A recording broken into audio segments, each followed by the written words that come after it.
Hello friends, welcome back to DLS news. तो आज तारीख 26 अप्रैल 2022 दिन मंगलवार, और आइए बात करते हैं आज के मुख्य समाचार और टुडे ब्रेकिंग न्यूज के अपडेट वीडियो में नजर डालते हैं देश भर की तमाम बड़ी खबरों पर। देखिए दोस्तों, ग्लोबल मिलिट्री एक्सपेंडिचर की रिपोर्ट के मुताबिक भारत दुनिया में तीसरा सबसे बड़ा सैन्य खर्च करने वाला देश बन चुका है। SIPRI की नई रिपोर्ट में इस बात का डेटा का पता चला है। सैन्य खर्च में भारत दुनिया में तीसरे नंबर पर है। 2021 में दुनिया का सैन्य खर्च पहली बार 2 लाख करोड़ डॉलर के भी पार रहा। अमेरिका और चीन इसमें टॉप पर है। वहीं देखिए, राष्ट्रपति रामनाथ कोविंद 29 मई को मध्य प्रदेश उज्जैन आएंगे और यहां अभा आयुर्वेद महासम्मेलन का उद्घाटन करेंगे। साथ ही खबर आ रही दोस्तों कि हरियाणा सरकार सभी वयस्कों को मुफ्त में बूस्टर डोज लगवाएगी। इसके लिए सरकार को 300 करोड़ का खर्च आएगा, लेकिन बूस्टर डोज के लिए भी पब्लिक को पैसे नहीं देने पड़ेंगे हरियाणा में। अच्छा, वहीं देखिए, राजधानी दिल्ली में आसमान से होगी जमीन के अतिक्रमण की निगरानी। इसरो के साथ DDA यानी कि दिल्ली विकास प्राधिकरण का एक समझौता हुआ है। इसरो यानी कि भारतीय अंतरिक्ष अनुसंधान संगठन,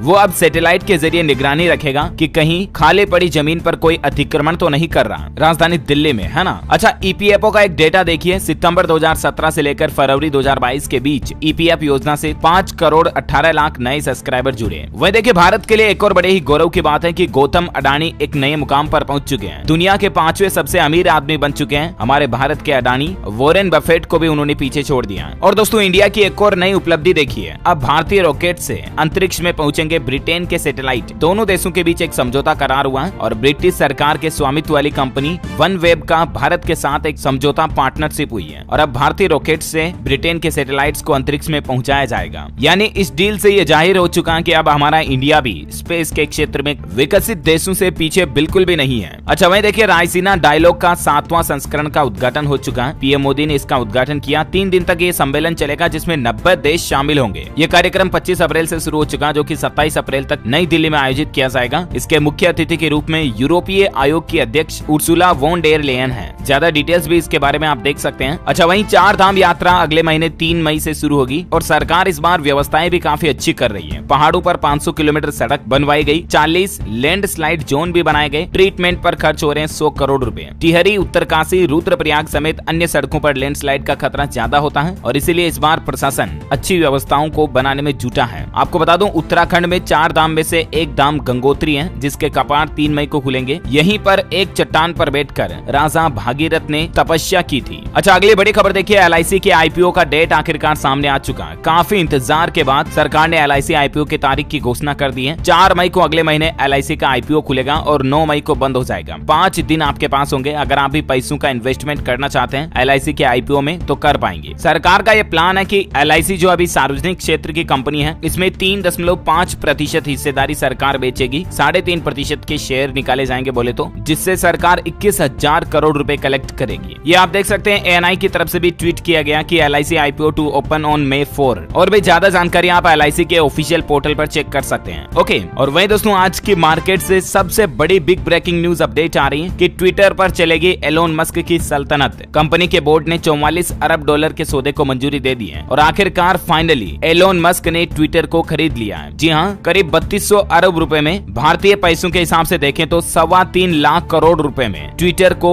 एलोन मस्क ने खरीद लिया है। एलोन मस्क के बारे में तो आप भी अच्छी तरह से जानते होंगे दोस्तों। ये दुनिया के सबसे अमीर शख्स में से एक हैं और ऑलरेडी ये टेस्ला कंपनी के CEO हैं, जो कि इलेक्ट्रिक कार्स बनाती हैं। इसके अलावा स्पेसएक्स कंपनी भी इनकी है और काफी दिनों से ट्विटर और एलोन मस्क को लेकर मार्केट में कंट्रोवर्सी बनी हुई थी कि ट्विटर नहीं बिकेगी और एलोन के हाथों में नहीं जाने देंगे। मार्केट के कई आलोचक भी ये कह रहे थे, लेकिन आखिरकार ट्विटर के मालिक बन चुके हैं अब एलोन मस्क। अब ट्विटर को वो अपने हिसाब से चलाएंगे। टेस्ला के फाउंडर ने 44 बिलियन डॉलर में ट्विटर को खरीदा। हर शेयर के लिए $54 में कैश डील हुई और एलोन मस्क का कहना दोस्तों कि अब ट्विटर को खरीद करके वो और भी ज्यादा इंडिपेंडेंट प्लेटफॉर्म बनाएंगे। इसको कहने का मतलब लोगों को अभिव्यक्ति की आजादी और भी ज्यादा बढ़ेगी। इससे खुलकर कोई भी अपनी बात कह सकेगा। इस तरह का ओपन सोर्स प्लेटफॉर्म बनाने की प्लानिंग है इनकी ट्विटर को खरीदने के बाद। हालांकि इस डील को लेकर अभी तक भी आधिकारिक रूप से घोषणा होना बाकी है, लेकिन लेट्स सी आगे और ट्विटर का क्या होता है। जो भी अपडेट आएंगे मैं आपको बताता रहूंगा। अच्छा, भारत सरकार का एक बड़ा फैसला देखिए, सरकार ने फिर से बंद कर दिए 16 यूट्यूब चैनल, जिनमें से 6 चैनल पाकिस्तान से काम कर रहे थे और ये सभी के सभी चैनल फेक न्यूज फैला रहे थे। मतलब कि भ्रामक सूचनाएं पब्लिक में फैला रहे थे, रूमर्स और कुछ देशद्रोही कंटेंट भी डाल रहे थे। ऐसे 16 चैनल को भारत सरकार ने रोक लगा दी, बैन कर दिया। हाल ही में आपको पता होगा, इससे पहले 22 यूट्यूब चैनल को भी बंद किया था और अब 16 और बंद हो चुके हैं। देश विरोधी कंटेंट डालने के चलते सरकार ने ये एक्शन दिया है। 6 चैनल इनमें से पाकिस्तान से ऑपरेट हो रहे थे। कौन कौन से चैनल है, इनकी लिस्ट और इनके थंबनेल्स भी आप देख सकते हैं कि किस तरह से ये मिसलीडिंग कंटेंट डाल करके आम आदमी को गुमराह करने की कोशिश करते हैं। और सरकार का ये वाकई में बहुत ही अच्छा फैसला है, क्योंकि इससे यूट्यूब का जो कचरा है ना वो साफ हो रहा है। चलिए अगला अपडेट देखिए दोस्तों। मध्य प्रदेश के मुख्यमंत्री शिवराज सिंह की बड़ी घोषणा, 5200 गाँव में जून से प्राकृतिक खेती शुरू करने की घोषणा की है उन्होंने। और सबसे अच्छी बात यह है कि इसी के साथ ही राज्य में देसी गायों की देखरेख के लिए सरकार किसानों को हर महीने 900 रुपए की मदद भी देगी। मध्य प्रदेश में जून से प्राकृतिक खेती शुरू होगी। राज्य के तकरीबन 5500 गाँव में मुख्यमंत्री ने सोमवार को नवोन में से खेती पर आयोजित एक राष्ट्रीय कार्यशाला के दौरान इस बात की बड़ी घोषणा की है। इससे राज्य के किसानों को भी फायदा होगा और जो गाय पशुपालन वगैरह करते हैं उनको भी फायदा होगा। एमपी के सीएम शिवराज सिंह बोले कि गायों की देखभाल के लिए सरकार हर महीने 900 रुपए देगी। अच्छा, मध्य प्रदेश के अलावा देखिए उत्तर प्रदेश के मुख्यमंत्री योगी आदित्यनाथ ने भी एक बड़ी घोषणा की है। उत्तर प्रदेश में प्राकृतिक खेती करने वालों को सब्सिडी मिलेगी। यूपी में भी किसान भाई लोगों के लिए अच्छी खबर आई है। मुख्यमंत्री योगी आदित्यनाथ ने कहा कि उत्तर प्रदेश में अब प्राकृतिक खेती के अनाज की ब्रांडिंग होगी। अब तो हम बुंदेलखंड में प्राकृतिक खेती को बढ़ावा देने का प्रयास करेंगे और इस खेती को बढ़ावा देने के लिए सरकार ने किसान भाई लोगों को सब्सिडी देने की भी घोषणा की है। योगी सरकार का कहना है कि इस तरह की खेती को बढ़ावा देने के लिए राज्य में हजारों गाँवों में किसान भाई लोगों को कैंप लगाकर ट्रेनिंग भी दी गई। तकरीबन 56,000 किसानों को इसके लिए ट्रेन किया गया ताकि यूपी में भी ऑर्गेनिक फार्मिंग को बढ़ावा मिल सके। प्राकृतिक खेती का मतलब ऑर्गेनिक फार्मिंग, जिसमें मतलब कम से कम कृत्रिम चीजों का इस्तेमाल होता है और ज्यादा से ज्यादा प्राकृतिक चीजें काम में ली जाती हैं खेती का प्रोडक्शन करने में। अच्छा, अगला अपडेट देखिए दोस्तों। वैज्ञानिकों के एक रिसर्च में बड़ा खुलासा हुआ है कि गायब हो रही है अक्ल दाढ़। 25% युवाओं के 28 दांत ही आ रहे हैं। BHU यानी कि बनारस हिंदू विश्वविद्यालय यूनिवर्सिटी की ओर से जो ये स्टडी की गई, उसमें इस बात का पता चला दोस्तों कि अभी जो हमारी नई जनरेशन आ रही ना, नई पीढ़ियां, उनमें 32 दांत नहीं बल्कि 28 दांत ही निकल रहे हैं। युवाओं पर स्टडी में ये बात सामने आई कि 100 में से 25 युवा ऐसे हैं जिनमें सिर्फ 28 दांत ही निकल रहे हैं। अक्ल दाढ़ बिल्कुल ही गायब होती जा रही है और आने वाली नई नई पीढ़ियों में इवोल्यूशन के चलते ये अक्ल दाढ़ बिल्कुल ही गायब हो जाएगी। वो कहते हैं ना कि गुस्सा आने पर लोग बाग बोलते हैं कई सारे कि अभी दांतों की 32 ही तोड़ देंगे, तो वो डायलॉग भी अब फिट नहीं बैठेगा और इस अक्ल दाढ़ के गायब होने के चलते जबड़े के आकार में भी कमी आ रही है। अच्छा, अगली बड़ी खबर देखिए दोस्तों। शायद ये खबर देखकर आप भी मायूस हो जाएंगे, चौंक जाएंगे। देखिए, शराब के नशे में मिला यूपीएससी मेंस क्वालिफाई कैंडिडेट। नौकरी नहीं मिलने से चल रहा था परेशान। इनके 3 और साथी गिरफ्तार किए गए। ये जो तस्वीर आप देख पा रहे होंगे, ये कोई साधारण आदमी नहीं है या ये कोई आदतन शराबी या बेवड़ा नहीं है। आपको पता होगा बिहार में शराब पर बिल्कुल बैन है, पाबंदी है। और कल ही बिहार में 3 ऐसे लोगों को पकड़ा गया जो शराब पीकर सड़क पर पड़े थे, बिल्कुल मतलब मदहोश। और जब जांच पड़ताल की गई तो ये पता चला कि शराब के नशे में जो 3 में से एक व्यक्ति पकड़ा गया ना, वो पिछले साल ही यूपीएससी मेंस का एग्जाम क्वालिफाई किया था, लेकिन इंटरव्यू में सेलेक्ट नहीं हो पाने के कारण सरकारी नौकरी हासिल नहीं कर पाया और इसकी वजह से ये बेहद तनाव में रह रहा था, इसलिए इसने ज्यादा शराब पी ली। मतलब देखिए दोस्तों, युवाओं के हालात क्या चल रहे हैं। यूपीएससी मेंस का एग्जाम क्वालिफाई करना भी कोई छोटी मोटी चीज नहीं है। आपको पता होगा, नहीं है तो मैं आपको बता दूं, यूपीएससी का जो एग्जाम क्लियर किया जाता है ना, उससे आईएएस आईपीएस जैसे बड़े बड़े अफसर बनते हैं। प्री और मेंस 2 एग्जाम होते हैं, उसके बाद इंटरव्यू होता है। तीनों में सेलेक्ट हो जाने के बाद आप जिला कलेक्टर बन सकते हैं, आप बड़े अधिकारी बन सकते हैं बड़ी पोस्ट पर। इंडियन पुलिस सर्विस में भी आप बड़े लेवल के अधिकारी बन सकते हैं। इतनी ग्रेट और रेस्पेक्टेबल जॉब है ये सीनियर लेवल की, जिसका एग्जाम क्वालिफाई करने के बाद भी इंटरव्यू में सेलेक्ट नहीं हो पाया तो ये डिप्रेशन में आ गया और शराब पीने लग गया। मतलब मैं आपको इस खबर से ये बताना चाह रहा हूँ दोस्तों कि इंडिया के हालात क्या चल रहे हैं। अभी भी युवा कितने परेशान हैं और खास करके ऐसे इंटेलिजेंट टैलेंटेड युवाओं की ये हालात हो रहे हैं। कहीं ना कहीं देखा जाए तो देश में कुछ न कुछ कमी है, अव्यवस्थाएं हैं, जिनकी वजह से ऐसे बच्चों का टैलेंट नहीं पहचाना जाता है और जरूरत है तो ऐसी अव्यवस्थाओं को ही सरकार को व्यवस्थित करने की। राइट, मतलब युवाओं को रोजगार मिले, बेरोजगारी दूर हो, अच्छे टैलेंटेड लोगों की पहचान हो और उन्हें अपने हुनर को निखारने का मौका मिले। इस पर सरकार को और भी ज्यादा काम करने की जरूरत है। राइट, अच्छा, खबरों का सिलसिला जारी रहेगा। अभी तो कुछ और महत्वपूर्ण और काम की खबरों पर बातचीत करेंगे, लेकिन फिलहाल आज के मौसम अपडेट देख लेते हैं। देखिए, मार्च के महीने में 122 साल का रिकॉर्ड टूटा। पिछले महीने मार्च का डेटा आ रहा है। अब 46 डिग्री तक पारा चढ़ेगा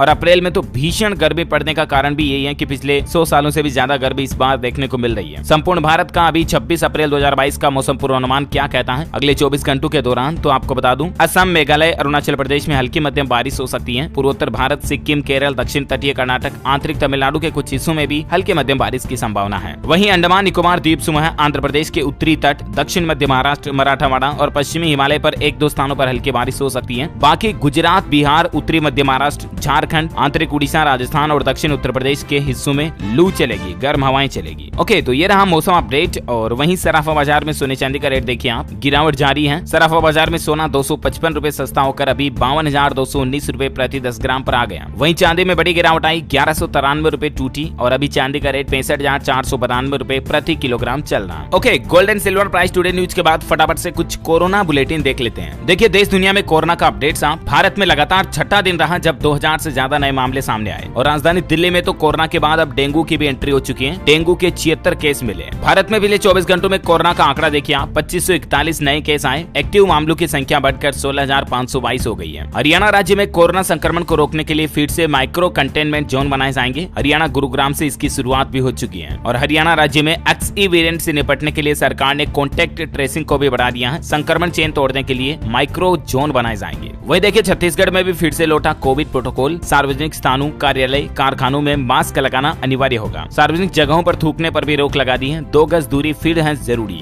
इस कोरोना काल में अगर आपने लापरवाही बरती तो फिर से अंजाम काफी महंगे भुगतने पड़ सकते हैं। इसलिए हम सभी को मिलकर कोरोना से लड़ाई लड़नी है और इस चौथी लहर को आने से रोकना है। तो इसके लिए हम सभी को मास्क लगाना होगा और सावधानियां बरतनी होगी, राइट। वही देखिए, चंडीगढ़ में प्रशासन की तरफ से ऐसा नया नियम लगा दिया कि मास्क नहीं पहनेंगे तो 500 रुपए जुर्माना लगेगा। प्रशासन ने आदेश जारी किया कि बसों, स्कूल, कॉलेज, स्टोर, मॉल्स सभी जगहों पर मास्क लगाना जरूरी है। कर्नाटक में भी देखिए फिर से लौटा पाबंदियों का दौर। मास्क पहनना अनिवार्य हुआ। सार्वजनिक जगहों पर थूकने पर भी अब आपको जुर्माना भरना पड़ेगा। वहीं दोस्तों, कोरोना पर एक गहन रिसर्च में इस बात का भी खुलासा हुआ है कि कोरोना वायरस की चपेट में गाय और कुत्ते भी आए। हालिया एक शोध में ये बात की जानकारी सामने आई है कि भारत के कई राज्यों में कई जानवर भी कोरोना से संक्रमित हुए हैं। हालांकि उन जानवरों से कोरोना का स्प्रेड संक्रमण उतना नहीं बढ़ा, जो कि एक राहत की बात है। अच्छा, फटाफट से कुछ एजुकेशनल खबरें देख लेते हैं। देखिए, गर्मी बहुत ज्यादा पड़ रही है। भीषण लू को देखते हुए उड़ीसा राज्य सरकार ने बड़ा फैसला लिया है। सभी स्कूलों को 5 दिनों के लिए बंद कर दिया। उड़ीसा में गर्मी के बढ़ते माहौल को देखते हुए अब 5 दिन तक 30 अप्रैल तक स्कूलों में छुट्टियां रहेगी। आज 26 अप्रैल से ही 5 दिन तक सभी सरकारी और प्राइवेट स्कूल बंद रहेंगे उड़ीसा में, है ना। उड़ीसा सरकार की तरफ से ये आदेश जारी किया गया है। वहीं यूपी बोर्ड पर अपडेट देखिए, 9वीं और 11वीं के छात्रों को मिलेगा अच्छी नौकरी पाने का मौका। यूपी बोर्ड एक नया इंटर्नशिप प्रोग्राम लेकर आ रहा है और इसके जरिए 9वीं और 11वीं के छात्र भी अच्छी नौकरी पा सकेंगे। इसके बारे में ज्यादा जानकारी आप स्क्रीन पर देख सकते हैं। वहीं बिहार से खबर आ रही है, छठे चरण का शेड्यूल जारी हो चुका है। माध्यमिक व उच्च माध्यमिक शिक्षक नियोजन के लिए 28 अप्रैल से 27 मई के बीच आवेदन करने का मौका है। बिहार से दोस्तों एजुकेशन पर एक और खबर आ रही है कि पटना में फिर से स्कूलों का टाइम बदल दिया है। अब सुबह 11:15 बजे ही स्कूल बंद हो जाएंगे। हीट वेव यानी कि गर्म हवाओं और लू से बच्चों को बचाने के लिए प्रशासन ने समय बदला है। 27 अप्रैल से ही स्कूलों में यह नया टाइम टेबल शुरू हो जाएगा और स्कूलें अब सुबह के समय खुलेगी, जो कि सुबह 10:45 तक ही स्कूल में छुट्टी हो जाएगी, बंद हो जाएगी। अगले आदेश तक यही नया टाइम टेबल लागू रहेगा, है ना। और कुछ एजुकेशनल खबरों के बाद फटाफट से देश से जुड़ी कुछ और महत्वपूर्ण अपडेट देख लेते हैं। देखिए, राजस्थान में हजारों लोगों को रोजगार मिलेगा। मुख्यमंत्री अशोक गहलोत ने 71,000 करोड़ की निवेश योजनाओं को मंजूरी दी है। सरकार का कहना है कि उद्योग अनुकूल नीति के चलते कई बड़े उद्योगपति राजस्थान में निवेश के लिए आकर्षित हुए हैं और इससे प्राइवेट सेक्टर में भी नौकरियां बढ़ेगी। अच्छा, साइंस का एक नया कारनामा देखिए आप। गाय ने धड़का दिया 13 हफ्ते की बच्ची का दिल। हृदय नली में आई दिक्कत तो मासूम की सफल ओपन हार्ट सर्जरी की गई। जी हाँ, साउथ ईस्ट लंदन के सिडकप शहर में दिल की बीमारी से जूझ रही एक 3 महीने की छोटी सी नन्ही सी बच्ची, मासूम सी परी क्यूट रानी गुड़िया बेटा का जो है दिल यानी कि हार्ट सही नहीं था। जन्म से ही हार्ट से शरीर के जो बाकी अंगों में खून पहुंचता ना, वो नली में लीकेज था। तो इस बच्ची का हार्ट का ऑपरेशन किया गया और सबसे बड़ी चौंकाने वाली बात यह है कि लंदन के डॉक्टरों ने इस बच्ची की जान बचाने के लिए बच्ची के दिल में गाय के टिश्यू को फिट किया और ऑपरेशन सफल भी रहा और आज बच्ची एकदम स्वस्थ है। Amazing, right. मतलब ये किसी चमत्कार से बिल्कुल भी कम नहीं है। वाकई में दोस्तों, साइंस और डॉक्टर भी भगवान से कम नहीं है और ये एक बड़ी ही अच्छी बात है कि आज हमारी दुनिया, हमारी साइंस, हमारी टेक्नोलॉजी इतनी तरक्की कर रही है। लेकिन इन्हीं खबरों के बीच जब मैं ऐसी खबरें देखता हूँ तो बड़ा दुख होता है। देखिए आप, हमारे भारत में हिजाब विवाद के बाद अब बाइबल पर विवाद पैदा हो रहा है। कर्नाटक के एक स्कूल में बाइबल लाना अनिवार्य कर दिया गया, तो इस पर हिंदू संगठन बोले कि ये एजुकेशन एक्ट के खिलाफ है और कर्नाटक में एक बार फिर से कंट्रोवर्सी शुरू हो चुकी है। आपको पता होगा पिछले काफी समय से हमारे देश में धार्मिक सांप्रदायिकता के नाम से काफी कुछ माहौल खराब चल रहा है। पहले हिजाब विवाद था, इसका मसला सुप्रीम कोर्ट तक पहुंच गया। उसके बाद रामनवमी पर हिंदू धर्म और दूसरे धर्म के संगठनों के बीच भी काफी मतभेद हुए और माहौल खराब हुआ। रामनवमी के बाद हिंदू नववर्ष पर भी माहौल बिगड़ा और हनुमान जयंती पर भी देश में हिंदू धर्म और दूसरे धर्म के ग्रुपों के बीच में माहौल बिगड़ा, राइट। अब मतलब देखिए, देखिए, जहाँ एक तरफ साइंस, एजुकेशन, टेक्नोलॉजी इस हद तक तरक्की कर रही है और वहीं आज हमारे देश में अभी भी लोग बाग धर्म के नाम पर एक दूसरे से लड़ रहे हैं और ये भी हम ही लोगों में से हैं। और फिर हम ही कहते हैं कि आखिर इंडिया पीछे क्यों है, जहां लंदन, अमेरिका, दुबई ये देश इतनी तरक्की कर रहे हैं और आज भी हमारा इंडिया काफी पीछे है। वाई? बिकॉज हम लोगों को तो टाइम ही नहीं है धर्म के नाम से लड़ाई के अलावा। और हालांकि मैं ये नहीं कह रहा कि सभी लोग ऐसे हैं, लेकिन कुछ असामाजिक तत्वों के चलते पूरा समाज खराब रहता है, पूरे समाज में माहौल खराब रहता है और आम लोगों को भी काफी परेशानियां होती है इनसे। उन्हीं लोगों को जागरूक होने की जरूरत है। अब मतलब क्या ही बोलूं मैं, इस मुद्दे पर जितना बोलो उतना कम है। समय के अभाव में हम सीधे आगे बढ़ते हैं अगली बड़ी खबर में। देखिए दोस्तों, देश में एड्स पीड़ितों की संख्या घटी। पिछले 10 सालों में 17 लाख लोग HIV से संक्रमित हुए। आंध्र प्रदेश राज्य में सबसे ज्यादा केस हैं। वहीं टोयोटा कंपनी ग्राहकों को 100 से भी ज्यादा कलर ऑप्शन देगी। इस तरह का नया ड्रेसअप टेक्निक भी लेकर आ रही है अपनी कारों में। अच्छा, अच्छी खबर आ रही है, बजाज फाइनेंस ने FD की ब्याज दरें बढ़ाई है। अब आपको 7.35% तक